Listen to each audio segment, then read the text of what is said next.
ఉమ్మడి ఆంధ్రప్రదేశ్ ముఖ్యమంత్రి తెలుగుదేశం పార్టీ అధినేత నారా చంద్రబాబు నాయుడు గారి 74వ జన్మదినం సందర్భంగా హుస్నాబాద్ నియోజకవర్గం ఇన్ఛార్జ్ బత్తుల శ్రీనివాస్ ఆధ్వర్యంలో హుస్నాబాద్ పట్టణంలో కేక్ కట్ చేసి ఘనంగా జన్మదిన వేడుకలు నిర్వహించారు. అనంతరం బత్తుల శ్రీనివాస్ మాట్లాడుతూ ఉమ్మడి ఆంధ్రప్రదేశ్ ముఖ్యమంత్రిగా చంద్రబాబు నాయుడు గారు రాష్ట్రంలో అనేక అభివృద్ధి కార్యక్రమాలు చేపట్టారని, ఒక్క గొప్ప విజన్తో టెక్నాలజీ పరంగా హైటెక్ సిటీ సైబరాబాద్ వంటివి నిర్మించి నిరుద్యోగులకు అనేక ఉద్యోగ అవకాశాలు కల్పించాడని, చంద్రబాబు హయాంలో జరిగిన అభివృద్ధిని నేటికి రాష్ట్రంలో ప్రజలు గుర్తు చేసుకుంటున్నారని కొనియాడారు. చంద్రబాబు గారు ఇలానే ఆయురారోగ్యాలతో చల్లగా ఉండి ప్రజలకు మరింత సేవ చేయాలని ఆ భగవంతుని వేడుకుంటానని తెలిపారు. ఈరోజు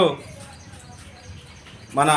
ఉమ్మడి ఆంధ్రప్రదేశ్ ముఖ్యమంత్రి నారా చంద్రబాబు నాయుడు గారిది 74వ పుట్టినరోజు సందర్భంగా హుస్నాబాద్ నియోజకవర్గంలో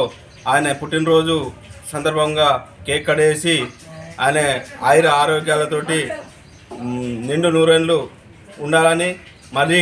ఆంధ్రప్రదేశ్కు కాబోయే ముఖ్యమంత్రి అని చెప్పుకుంటూ ఇలాగనే ఆయనకు ఎన్నో పుట్టినరోజులు జరుపుకోవాలని మనసారా కోరుకుంటూ హుస్నాబాద్ నియోజకవర్గ ప్రజలు కూడా తెలుగుదేశం పార్టీకి శుభాకాంక్షలు చెప్పుకుంటూ ముందస్తుగా చంద్రబాబు నాయుడుకి తెలుగుదేశం పార్టీ నుంచి